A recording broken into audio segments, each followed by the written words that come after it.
안녕하세요. 독일어 신문을 읽어준 남자 독신남입니다. 영화 승리호가 240억이라는 예산 투입치고 SF를 이 정도로 만든 것이 대단하다는 평은 맞지가 않습니다. 우선 240억이라는 적은 자본에도 불구하고 CG는 정말 훌륭했고요. 우주에서 펼쳐지는 액션씬을 스크린에 담은 것은 아주 대단합니다.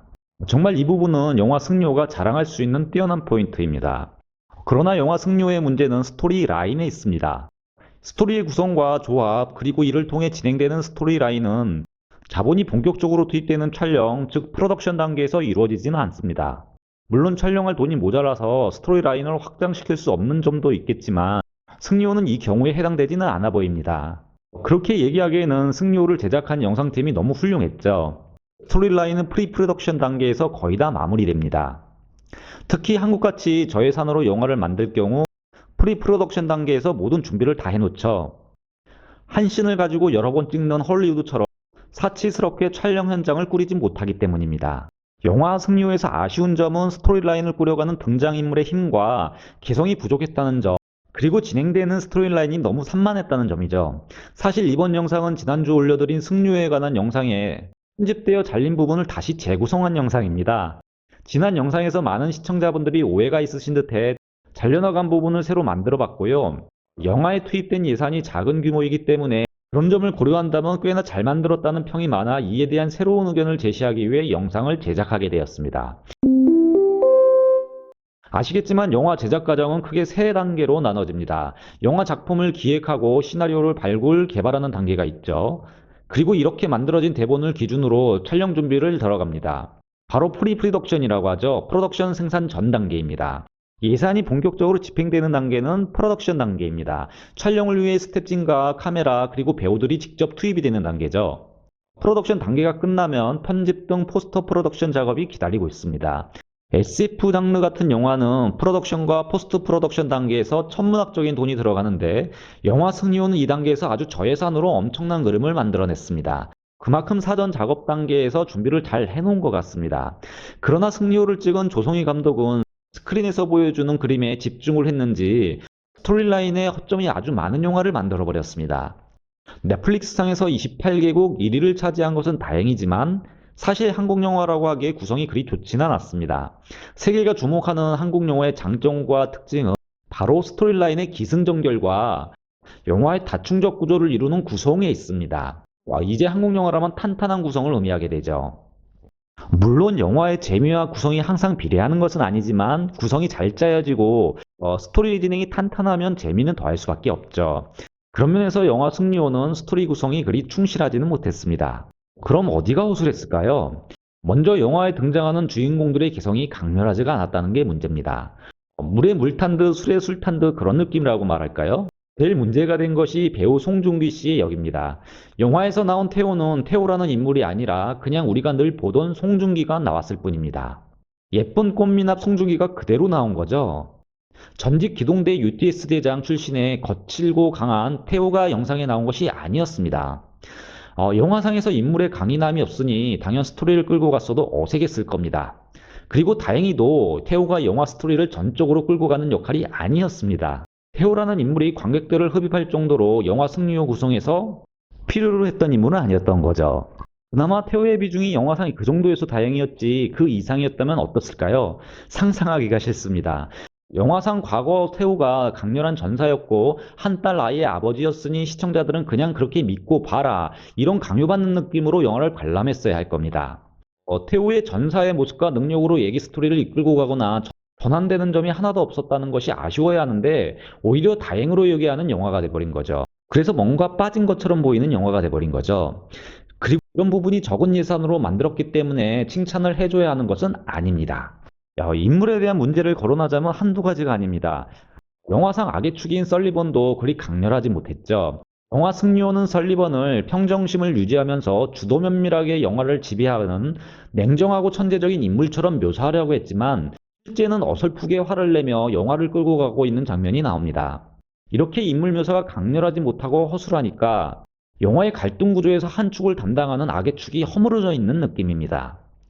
그러니 긴장감도 떨어지고 재미도 없는 스토리 라인이 되어버렸습니다. 이럴 때는 연기자의 연기력으로 내면의 분노가 보일 정도였다면 커버가 되는데 외국 배우들의 연기력이야 모든 분들이 어느 정도였는지 잘 아실 겁니다.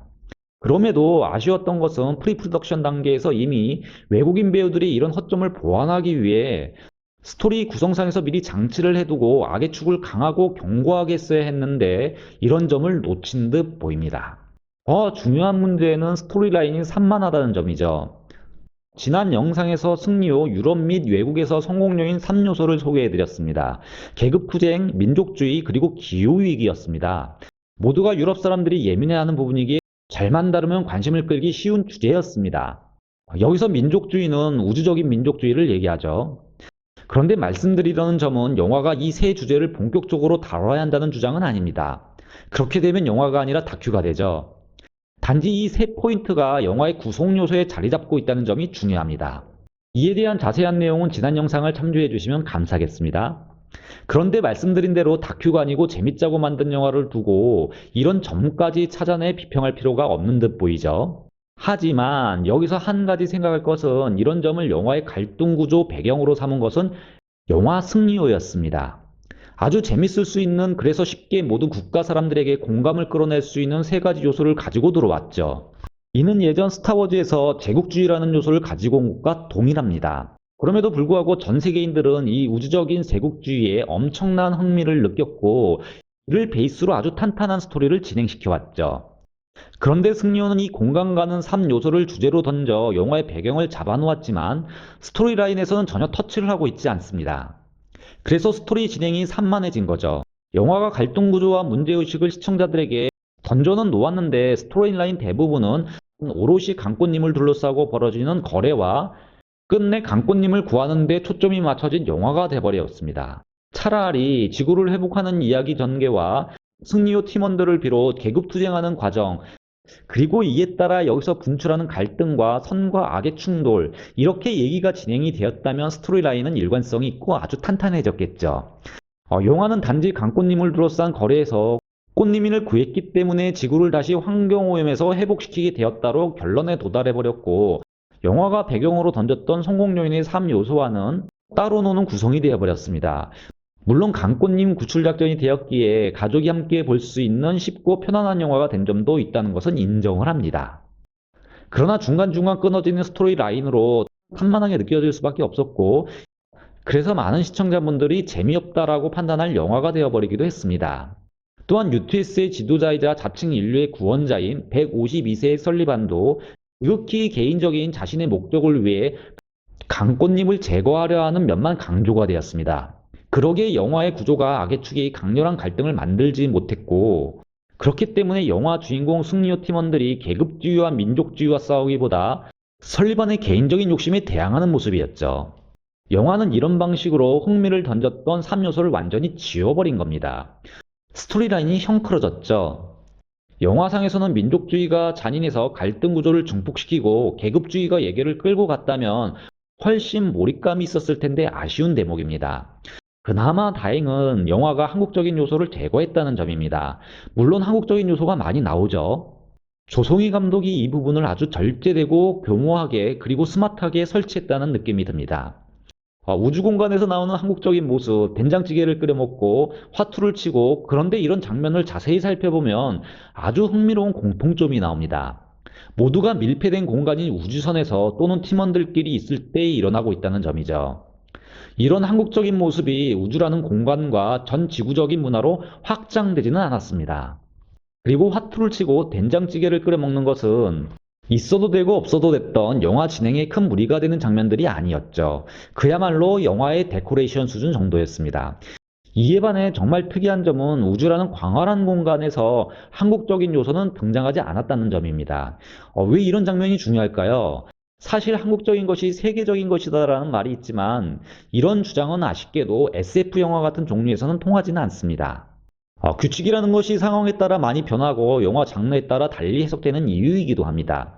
일단 우주라는 공간은 아직까지 모든 이들이 생각하기에 무점유지역이고 어느 국가도 독점적으로 지배하고 있지 못하는 영역입니다. 그런데 이런 곳을 한국적인 것으로 가득 채웠다면 어떨까요? 누가 한국말을 하고 한국 태극기가 휘날리고 한국 문화가 가득 찼다면 넷플릭스를 통해 이를 시청했던 외국인들은 어떤 느낌을 받았을까요? 이해를 돕기 위해 우주라는 공간에 중국의 오송기가 가득 차고 중국어가 공용어로 사용되며 중국 문화가 가득 차서 중국인들이 우주를 지배하는 듯한 모습이 보여졌다면 우리에게 공감대를 주지 못했을 겁니다. 영화 승려는 이를 막기 위해서 다국어를 사용했고 연기자들의 연기가 부족했지만 가능하면 무리하다는 평을 들어도 많은 외국인들을 등장시켜서 스토리 진행에 외국인들이 한 부분을 맡게 했죠. 그리고 우주에서 일어나는 중요한 장면에서는 한국적인 요소를 빼버렸습니다. 즉, 한국적인 것을 살리면서도 한국적인 요소를 제거해서 전 세계 사람들에게 공감대를 불러왔죠. 그나마 다행이었습니다. 결론적으로 이런 구성적인 배치는 작가와 감독의 상상력에 의존하는 일이지 돈이 많고 적고의 일이 아닙니다. 스토리 진행이 아쉬웠어도 이렇게까지 흥행을 한 것을 보면 만약 얘기의 기승전결이 분명했다면 얼마나 대작이 되었을까 아쉬움이 많이 남는 이유이기도 합니다. 어쩌면 저 예산에도 불구하고 초유의 일, 바로 스타워즈 같은 대작이 나올 뻔도 했는데 말이죠. 지금까지 독일어 신문을 읽어준 남자 독신남이었습니다.